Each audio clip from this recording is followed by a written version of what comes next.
Lehoiaren eta Kilkerraren ipuina irakurriko dizuegu. Kri, kri, kri. Horrelaxe aritzen zen udan garaiatzen Txirritxek Kilkerra goizetik gauera kantari. Oso ongi abesten zuen. Goizero eguzkiez zain egoten zen bere zulotxotik irten eta abesten hasteko. Baina inguru haietan Lehoi indartsu eta basati bat ere bizi zen. Orromarru zuen izena. Egunero entzutzen zituen Kilkerraren abesti alaiak. Lehoia beti umore txarreko egoten zen. Orromarruri amorrua ematen zion Txirritx beti alai eta kantari guztiak. Eta hauxe pentsatu zuen behin Lehoi harroputxak. Ez dioz bakerik eman behar somorro nazkagarri honi. Honela, Kilkerra harri koskor baten gainean kantari ari zen batean. Lehoia, kras! Atzaparra bota zion. Harri koskorra txiki egin da eta Kilkerra gaixoa lurrari erantzita geratu ziren. Lehoi basatiaren atzaparkada indartsuak gorputz osoa minberaturik utzi zion. Hilko nintzela uste nuen, baina zergatik egin niri hau Lehoian diputxorrek. Pentsatu zuen bere artean Txirritxek.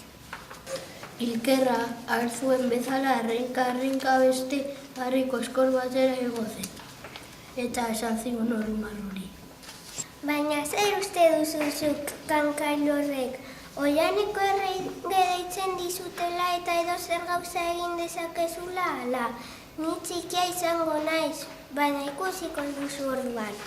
Lehoia asko poztu zen Txirritxek minez eta haserre ikustea. Eta esan zion Kilkerrari arro baino arroago. Zaude isilik, txepelori, ez alduzu ikustenik behar bat nahikoa dudarazu zanpaturik usteko? Txirritxik ordea txikia izan arren, ez zen batere beldurtia, oso ausarta baizik. Eta ez zen isilik eratu Lehoi antimandiaren aurrean, honela esan zion. Harroputz kankailua, badakizu handia zarela eta ni txikia, baina nire lagunek hemen bat leude ikusiko zenuke orduan. Hala ere Orromarru Lehoia harropuzkeriak esaten jarraitu zuen. Baina zer ari zara esaten? Zure lagun guztiak ostiko batekin ilargiraino botako nituztenik. Eztabaida handia izan zuten Orromarruk eta Txirritxek, eta azkenean erabaki bat hartu zuten biek. Borroka handi bat egingo zutela Lehoiaren lagunek eta Kilkerraren lagunek, eta bakoitza bere lagunak bilatzera joan zen. Horrela, hartzak, tigreak, elefantea, utzoak, katamotzak, azeireak, basurdeak eta oianeko animalia handiak guztiek Lehoia jarraitu zuten. Orromarruren alde borroka egiteko prest zeuden. Hankapean txikituko ditugu inguru honetako somorro guztiak. Esaten zuten. Kilkerraren lagunak txikiagok ziren, erleak, listorrak, arkakusoak, zorriak, euliak, eltxoak, eta beste animalitxo asko eta asko denak txikiak ziren, baina ziztaile onak, estentxo zorrotzekin. Ez izan beldurrik, asko gara eta irabaziko diegu. Esaten zuten. Iritsi zen borrokako eguna eta ordua. Bi taldeak elkargana hurbiltzen ari ziren. Astera zihoan handien eta txikien arteko borrokaldia. Txirritxek etengabe animatzen zituen bere lagunak behin eta berriz hauxe esanez. 1, 2 eta 3, ziste eta txiz, bizka, haranka eta buru. Eta denak gauza bere errepikatzen hasi ziren azkenerako. 1, 2 eta 3, ziste eta txiz. Orromarru Lehoia ere zegoen isilik, egoteko asmotan. Horrok eta marruk animatzen zituen bere lagunak. Aurrera laguna, nire atzeko ezkerreko hankako behar txikia baino txikiagoak dira samorregalari hauek. Zorroztua txaparrak eta hortzak 1, 2 eta 10. Horrela hasi zen oihanean txikien eta handien arteko borroka.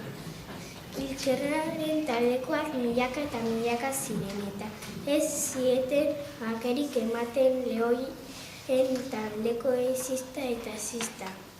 Lehoiaren taldekoak ordea alferrik zebiltzen atzaparka eta hozka.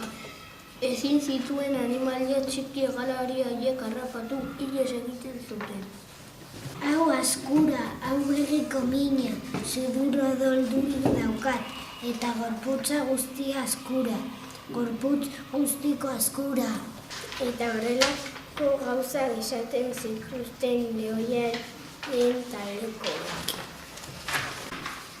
Oromarru lehoi eta bere taldekoak aztenkada kolorez eta beldur eta beltzunez beterik zeuden handik hurbil zegoen ibai batera joan behar izan zuten denik.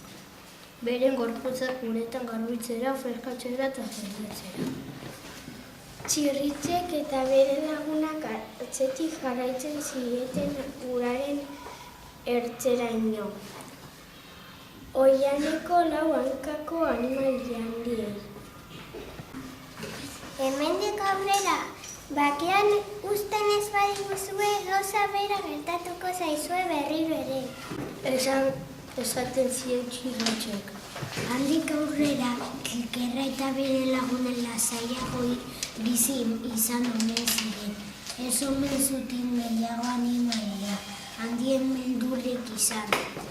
Eta batzuek esaten dute gainera, azkenean Oromarru Lehoi eta Txirritx Kilkerra lagunak egin ziren.